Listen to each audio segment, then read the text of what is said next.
das sours belgas envelhecidas. Tá? Primeiro ponto que eu queria deixar claro aqui é que eu não tenho o objetivo de ficar descrevendo o processo de fabricação dessas cervejas, que é bem complexo, né, em comparação aí com, eu diria, uma cerveja comum. Tá?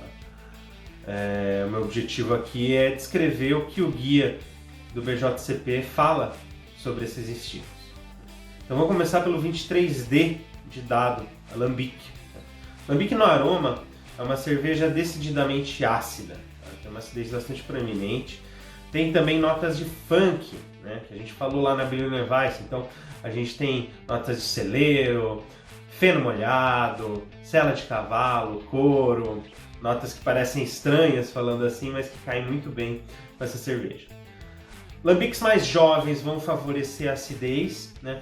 E conforme ela vai envelhecendo, essa nota funk ela vai evoluindo, tá? E a acidez vai cedendo, o funk vai aparecendo mais. Pode ainda ter um cítrico no aroma, tá? Um frutado cítrico, mas não vai apresentar notas de lúpulo, tá? Uma cerveja em que o lúpulo não aparece no aroma. O guia ainda descreve algumas características indesejadas. Como eu falei, é uma cerveja muito complexa, que traz sabores rústicos, aromas rústicos, e dependendo da forma como for feita, ela pode apresentar algumas notas estranhas como um esfumaçado, cigarro, charuto, queijo. São notas definitivamente não desejadas na cerveja. A gente não quer nenhuma cerveja com cheiro de queijo ou cigarro. Tá? Na aparência é uma cerveja que vai de um amarelo a dourado. Tá? Ela, quando jovem, é mais turva, conforme envelhece ela vai limpando e ficando mais transparente. Tá? Ela forma uma espuma branca, mas não tem retenção. Daqui a pouco a gente vai ver por quê. No sabor, novamente, acidez proeminente e funk.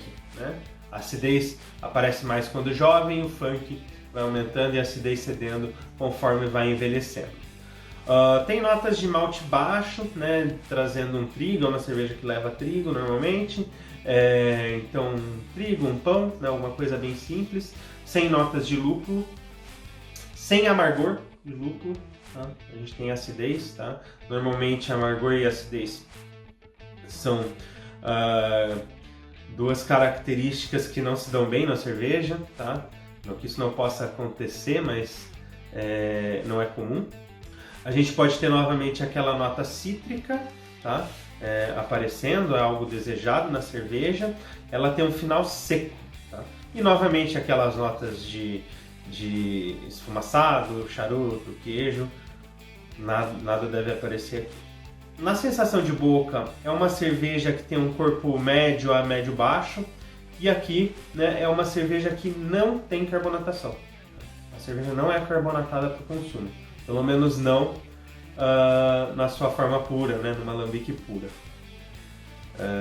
Pode ter alguma carbonatação na garrafa, mas é muito pouca. Tá? Então, resumo, tá?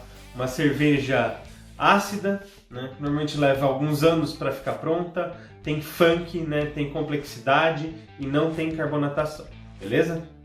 Bom, seguindo, ainda na família das lambiques, a gente tem Gueuze. Tá? O que é a Gueuze? Lembra, eu comentei ali de uma alambique pura, né? Quando a gente estava falando do 23D. A Gueuze é o estilo 23E do BJCP e ele surge de uma mistura de lambiques. Tá? Lá nessas cervejarias belgas existe a figura de um cara chamado Master Blender. Tá? O objetivo desse cara é pegar alambiques de várias safras, então ele pega alambiques ali de 1, 2, 3 anos e vai misturando, buscando um equilíbrio. Tá? Então é uma cerveja que vai ter as características da alambique, vai ter acidez, vai ter funk, aquele frutado, tá? Só que aí o Master Blender vai definir o equilíbrio da cerveja, né? Na alambique a gente falou, conforme ela envelhece o funk aparece mais e a acidez um pouco menos, né? Aqui o Master Blender vai escolher, normalmente ele vai buscar um equilíbrio dessas características. Uma outra coisa, mudança grande para para alambique é que a Geuze é uma cerveja carbonatada. Ela passa por refermentação na garrafa e ela tem uma carbonatação geralmente alta. Tá? Ela forma uma espuma branca. O guia descreve a espuma como uma espuma que parece nunca sumir do copo, né? Parece que dura para sempre. Tá? E o último estilo aqui da família das lambiques é a 23F, que é Fruit Lambic.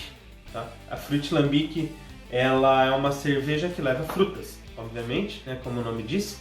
Essa fruta pode ser uma cereja, e aí vai fazer o que a gente chama de Kriek Lambic, uma framboesa, que vai fazer uma framboise. Enfim, existem outras frutas que podem ser usadas também, uvas, pêssegos, tá? O que é importante?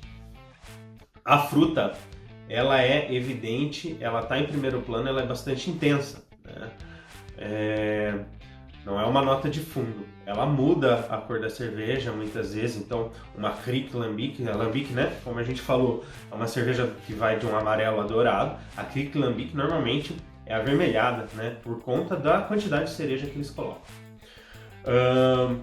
É uma cerveja que pode ter uma carbonatação quase nula, né, de uma Lambic, até uma carbonatação muito alta como de uma Geuze, tá?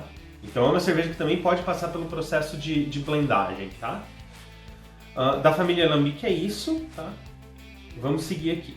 Ainda falando de sours belgas envelhecidas, mas saindo da família das Lambics, a gente tem o estilo 23B, Flanders Red Ale. A Flanders Red Ale é uma cerveja muito complexa, né? Com notas frutadas, notas de acidez. No aroma, esse frutado é alto, tem característica de cereja, de ameixa, de groselha, tá? Tem ainda algumas notas de baunilha e chocolate no nível baixo a médio baixo e algumas notas fenólicas picantes também em nível baixo, trazendo uma maior complexidade. A acidez da cerveja ela pode chegar até um nível alto, no entanto ela nunca vai ser avinagrada. Tá?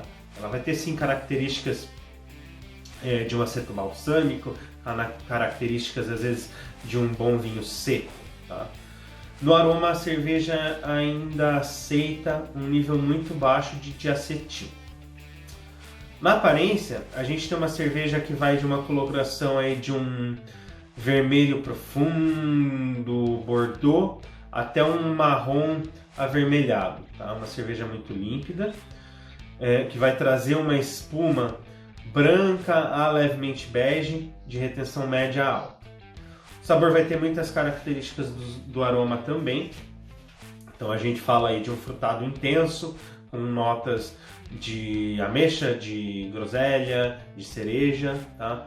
Fala também de um chocolate, baunilha, né? E o fenólico picante também traz complexidade. Aqui a gente tem também notas de malte, né? Um maltado rico, tostado.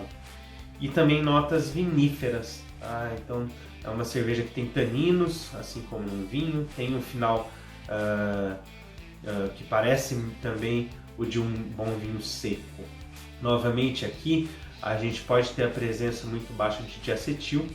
E o equilíbrio da cerveja considera muitas dessas notas, então você vai ter frutado, vai ter maltado, vai ter acidez, tudo isso se conversando numa cerveja harmoniosa, digamos assim.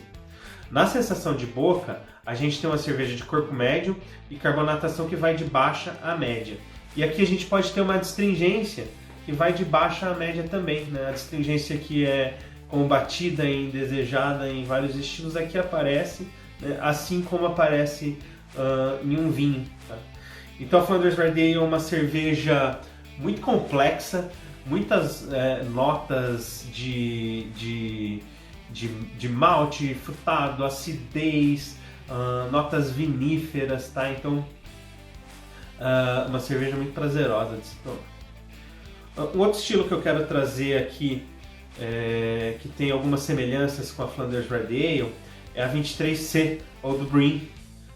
A Old Breen em comparação com a Flanders Red Ale, ela vai ter mais malte, tá? Então ela vai ter notas de caramelo, toffee, né? Um chocolate vindo do malte, melaço, tá? Uma complexidade maltada um pouco maior do que a Flanders Red Ale.